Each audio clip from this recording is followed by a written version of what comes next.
Today we're going to talk about a very important part of the foundations of the Torah, which is the prophecy of Moshe Rabbeinu. We touched on it briefly in the previous chapter when discussing prophecy. However, what we have not really done is explained in detail why Moshe's prophecy is unique. So we'll start with the first halacha over here, which will give us a clear understanding about Moshe Rabbeinu's prophecy and why its uniqueness is important for establishing that initial connection between the Jewish people and Hashem, and why that makes that connection so important and primary, whereas others kind of build from that. So what we will start with is the first halacha in chapter 8. It says, Moshe Rabbeinu, our teacher Moses. The Jewish people did not believe in him because of the signs that he provided them. Okay, so just to speak not what the Rambam is saying, he provided certain signs. He had the hand inside the shirt, turned white from tsaras. That's our first introduction to tsaras, right? It has the skin affliction. It is not leprosy, even though it is translated often as that. It is not that. It is a skin affliction where the color of the skin turns white, very, very white, like snow or eggshell.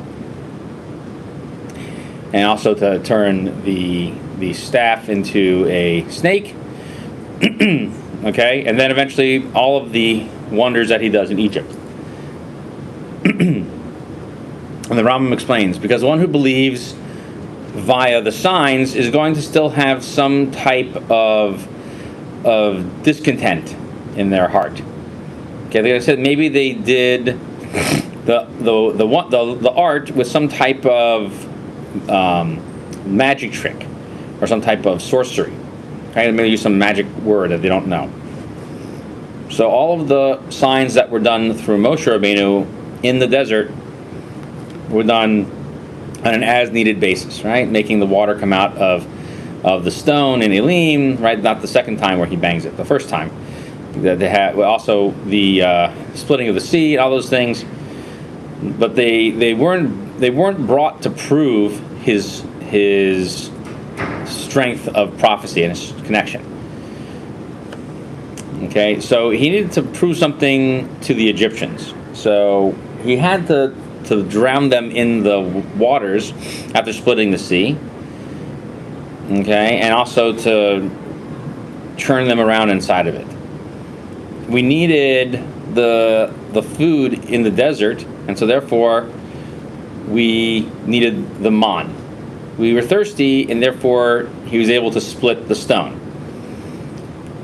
And then we see that Korach went ahead and denied this, and they were swallowed up by the ground. And so too with all of the other signs that are provided in detail in the Torah.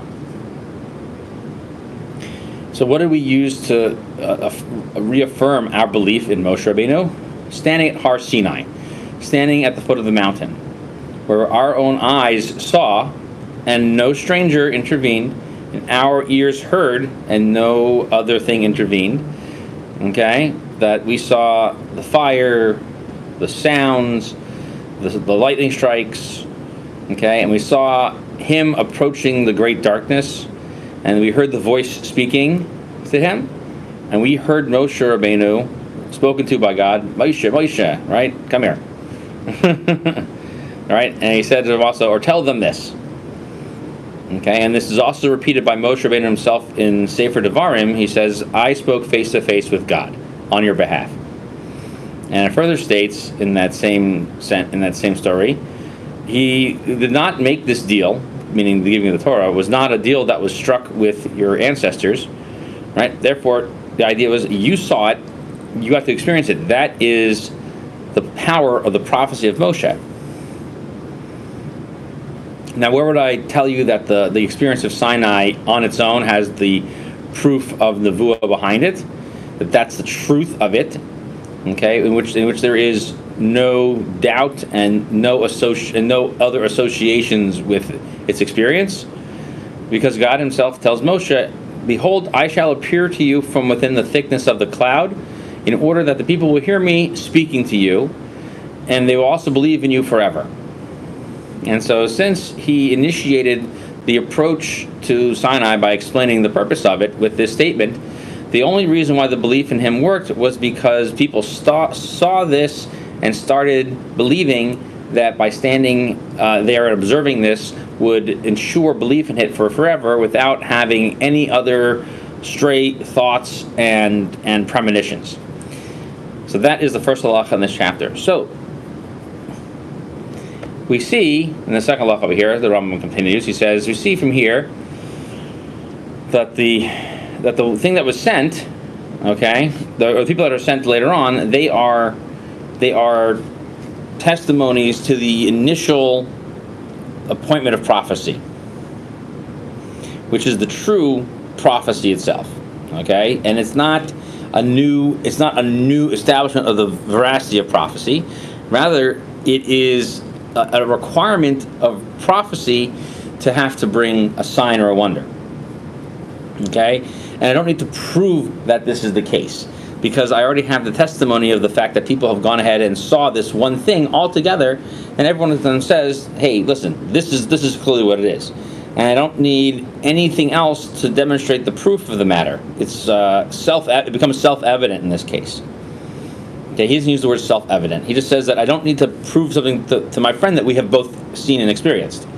So too Moshe Rabbeinu, the entire Jewish people, all of Israel, were witnesses to it and could testify to the standing of the mountain itself.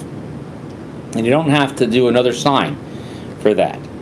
And that's why the Holy One, blessed be He, says to Moshe at the beginning of his experience of speaking with him, when he gives the signs for him to perform in Egypt, he says to him, and they will listen to your voice. Okay, so here's all the signs, and then God promises them they will listen to you. So Moshe Rabbeinu knew that someone who takes their belief from signs and wonders, there's going to be, some type of doubt and some type of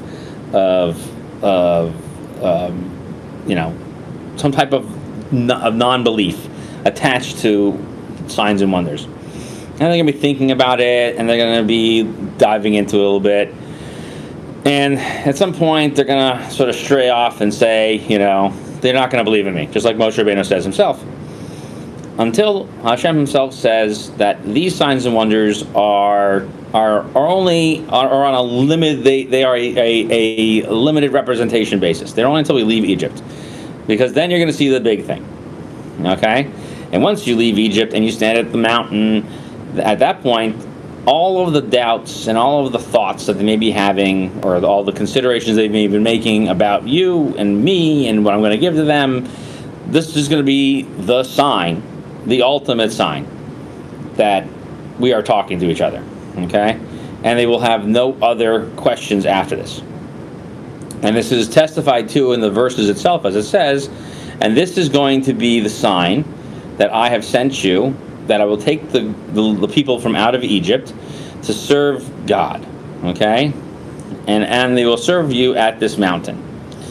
So what we find here is that every single prophet that comes after Moshe Rabbeinu is only believed because of this one experience as the main central thought of our belief process.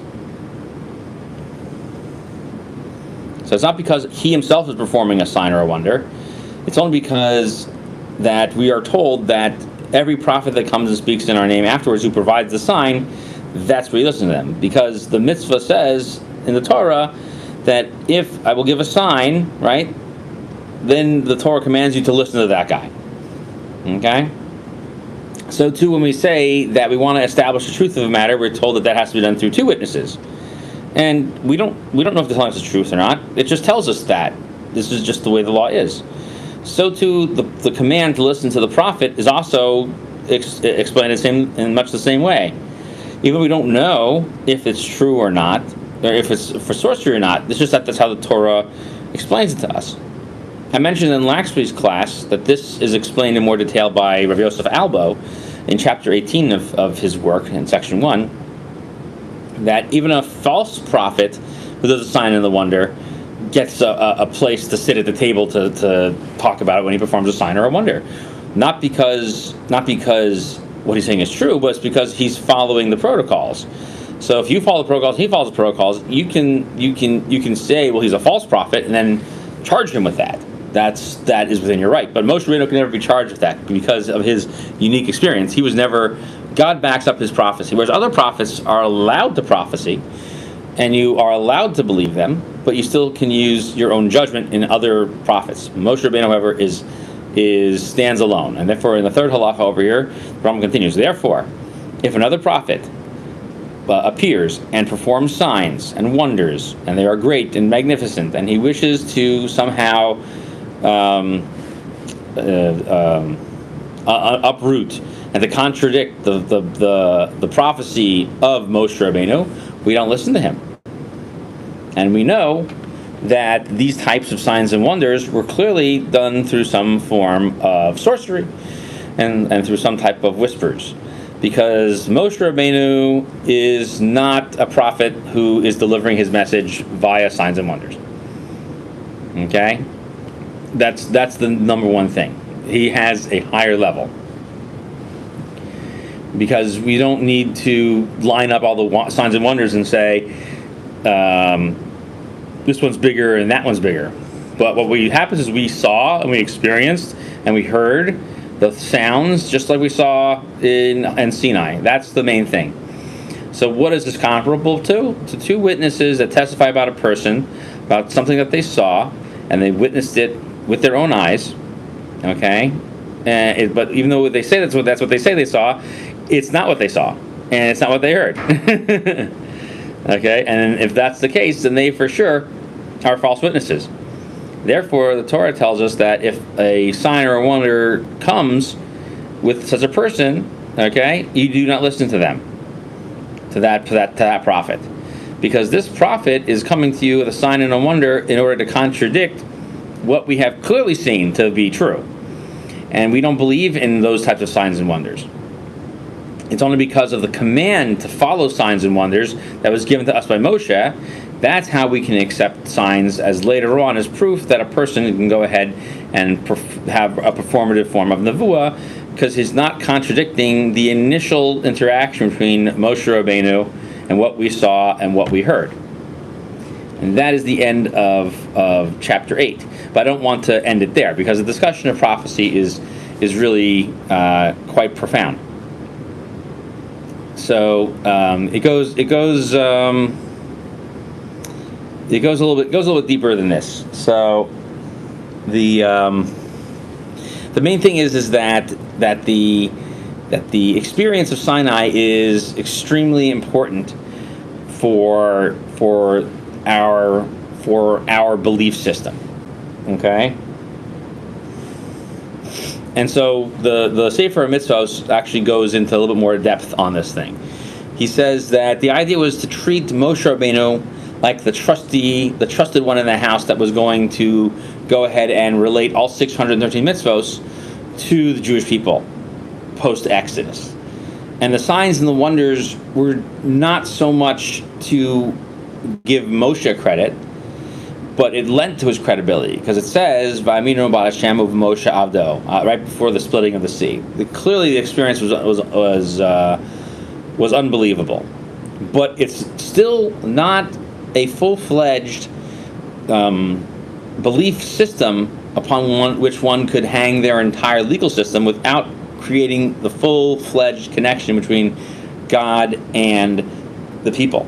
So God was basically there to actually speak to the people. Moshe Rabbeinu was there as a conduit, but was not meant to somehow stop the communication between the people and God.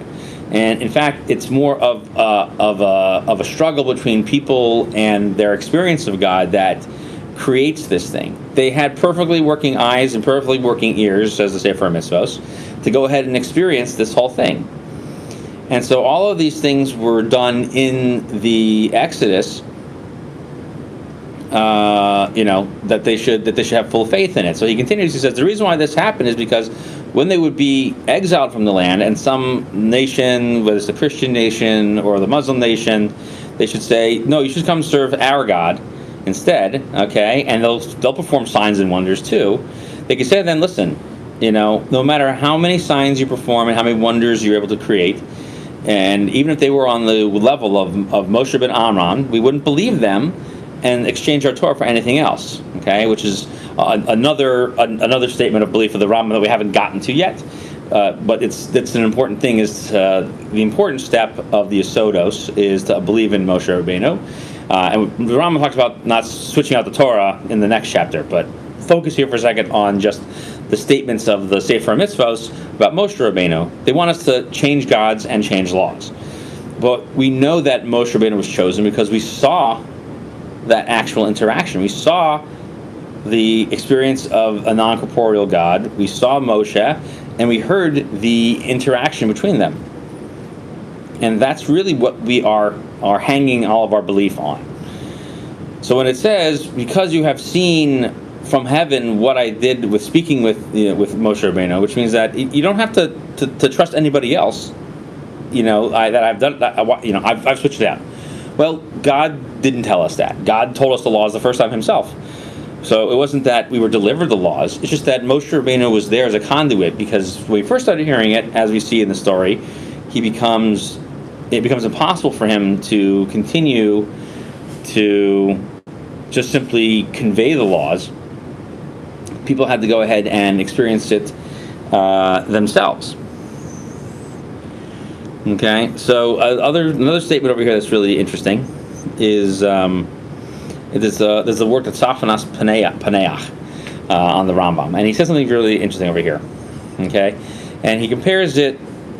He compares this halacha here of saying not every other prophet that comes out, they can't go ahead and contradict anything. So in the next chapter, which we'll get to next week, he says this goes against the Gemara and Sanhedrin. Okay, because what happens is in the next chapter. Okay, so what happens to the fake prophet? So if someone goes ahead and tries to uproot some of the laws, we see that they are punished. Okay, and so he brings all these examples of where the laws are contradicted, but they're only temporary, and that's okay. And then he goes on and he says it has to be a permanent uprooting in the Torah. That's exchanging one Torah for another. So what he's saying over here in the Safnas Paneach is he says that seems to struggle, that seems to be in conflict with what the Gemara is trying to say. He says the difference is because in the Gemaras themselves that the Gemara's struggle is to differentiate between when a prophet is being given a charge to deliver a message versus when they are trying to deliver a message that they are delivering themselves. So the struggle is that, okay, so people who come to us, like the Sefer Mitzvah is saying, they say our religion is better. Well, we can say we talk to God. Well, what if one of our own people, one of our own prophets say, I've spoken to God? And so we see that he can't go ahead and contradict Moshe Rabbeinu. But if it was, something that was just going to affect some of the people, do we go ahead and take a stand against that? The answer would be you would need to go ahead and stand against such a prophecy, and you would have to go ahead and challenge it. Meaning that if they are telling you to not follow the laws that God gave to Moshe, it's not because of the fact that the next prophet that jumps in is going to have better signs and better wonders, but it's because you are no longer believing in the prophecy of Moshe Rabbeinu. And that's the important part of the delivery of the message in this section of the Rambam, is that in the broader scope of things, the false prophet themselves are violating not just a precept, which is to contradict what Moshe Rabbeinu has said, but what they're violating is a precept that basically says one cannot in any way, shape, or form misrepresent what was communicated by God to the Jewish people through Moshe Rabbeinu. That's the important process. Is you're trying to say, I did something, I had a clue in that with God that somebody else did. And this is actually a key point that other religions miss in terms of why they're wondering why the Jews would never believe in them and why they needed 1,000 years of anti-Semitism and of Christian anti-Semitism in Europe to basically accomplish absolutely nothing. Now, the dhimmi rules in the Muslim world were a little bit different. They just treated you as a second-class citizen and didn't really force you on many occasions to convert. But sometimes some people became overzealous at it. It was very different in the Christian world. The idea was that, no, there's a new covenant that we have, a new covenant. So they kind of understood this idea, but said but the thing that they just couldn't grasp their head around was that, well, it doesn't matter what your guy is saying, because we had a conversation with God ourselves. Unless God opens up the heavens and says, by the way, I'm here to change the deal doesn't ever change. It just gets explained, or it becomes a temporary mission, which we'll talk about in next week's class about. The biggest example of the temporary mission that violates laws of the Torah that are setting them aside temporarily is the example of Elijah the prophet, Eliyahu Navi, on Mount Carmel, Har Carmel, where he does a lot of sacrifices outside of the temple, which is normally a very prohibited activity and highly restricted. Most of these cases have to be done inside the temple. And there are examples in Tanakh of kings and others who were punished severely for trying to do service outside of the temple after the construction of the temple. And also there's, of course, worshiping idols, people telling you to worship idols, all bad stuff. But there are a number of examples of how false prophets can even sneak into your message and conflate the truth from the falsehood. There's one example of the unnamed prophet who goes to warn Rambam ben Nevat that he should no longer worship idols. And then as he leaves, he was told to go there and go straight back. Another prophet shows up, says, I'm a prophet, and God told me that you're not supposed to go back. You're supposed to come back and stick with me. And so he does that, and then when he leaves that guy's house, he gets killed by a lion. Obviously, because the second prophet was a false prophet. Did he deserve that? Yes, because there's protocols that he had to follow. And this is where it becomes muddled and complicated, but at the same time, it also shows us that the limits of prophecy are pretty exacting, in that you have to follow the rules explicitly as it's laid out in the Torah, which is why if a person performs a sign or a wonder, even a false prophet, you listen to them, and then after you do that, it's kind of one of those things where they have to actually break the law before they are held liable to the law. So in order to hold them liable, it's not just the prophecy itself, but it's convincing others to go ahead and violate the Torah because they are claiming to be a prophet after they pretend to be the prophet. So they have to be able to do that. And then if they are able to do that and are still able to go ahead and contradict the law, that's exactly the problem. Because the rule has to be before that is all the laws given to you by God are given by Him to you directly. And we don't have to prove that connection. Every other one is permitted because of a sign or a wonder. But they are not in place of and do not come in the stead of. But they are meant to bring a point, even a temporary one. And so, therefore, those are the terms of the agreement. It's almost like writing in a contract. You have to do this every single day, unless I write you a letter, to basically change the contract temporarily. But otherwise, we go right back to the language of the contract. And that's exactly the point that's being made over here. That the original agreement stays true and stays fulfilled until the very end, whereas the experience of Sinai is a unique one that goes above and beyond the proof of prophecy itself, because prophecy is not proved by prophecy. Prophecy is proved by the experience of God saying to you, here's how I want prophecy to work. And that is the message of the Rambam in this chapter. Thank you, everyone, for joining us today, and we look forward to seeing you in next week's class, where we'll delve some more into prophecy. Thank you very much for joining, and we'll see you next time.